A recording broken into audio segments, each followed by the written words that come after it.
আমাকে দাঁড় করিয়ে রেখে এখানে বসে মাস্তানি করছো? তোমার জন্য আমি 2 ঘন্টা শপিং মলে দাঁড়াইছিলাম। আমি তোমাকে মেসেজ করছিলাম। কোন নাম্বারে মেসেজ করেছো? কোন ট্রাফিক জ্যামে তোমার মেসেজ আটকে গিয়েছিল যে আমার পর্যন্ত পৌঁছাতে পারলো না? তোমার কাছে তো গুরুত্ব শুধু তোমার এই রাজনীতি। ওঠো, বাসে চলে আসো। কালকে দেখা হবে। ঠিক আছে, সাবধানে চলো। তোমার পছন্দের ছেলেকে আমাদের সঙ্গে কখন পরিচয় করিয়ে দিচ্ছ? যত তাড়াতাড়ি সম্ভব সাগরকে কল দিয়ে বলবো বাসায় আসতে। সামনে আমার ইলেকশন, আমি খুব ব্যস্ত থাকবো, এর মধ্যে কিভাবে বিয়ে শাদী করবো? ওই যাও, কোন খালি রাগ করো অবুঝ পাখির মতো। আমার বাবার সাথে গিয়ে কথা বলবো। খুশি?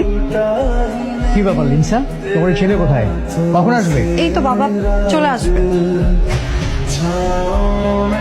কেন আসলে না তুমি? তোমার জন্য আমার বাবা 3 ঘন্টা ওয়েট করছে। আমাকে সভাপতি হতে হবে, আর আমি এখন বিয়ে করলে আমি ইলেকশনে দাঁড়াতে পারবো না। আমি যতদিন স্টুডেন্ট পলিটিক্স করবো আমি ততদিন বিয়ে করতে পারবো না। আমি যা বুঝার বুঝে গেছি। আমি হেরে গেছি তোমার ক্যাম্পাসের ভাইগিরির কাছে আর আমার ভালোবাসার কাছে। ভালো থাকে।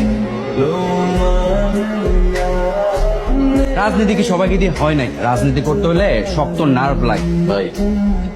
ও দিয়া দেবো এখন না, এটা সময় আসলে সব বুঝাই।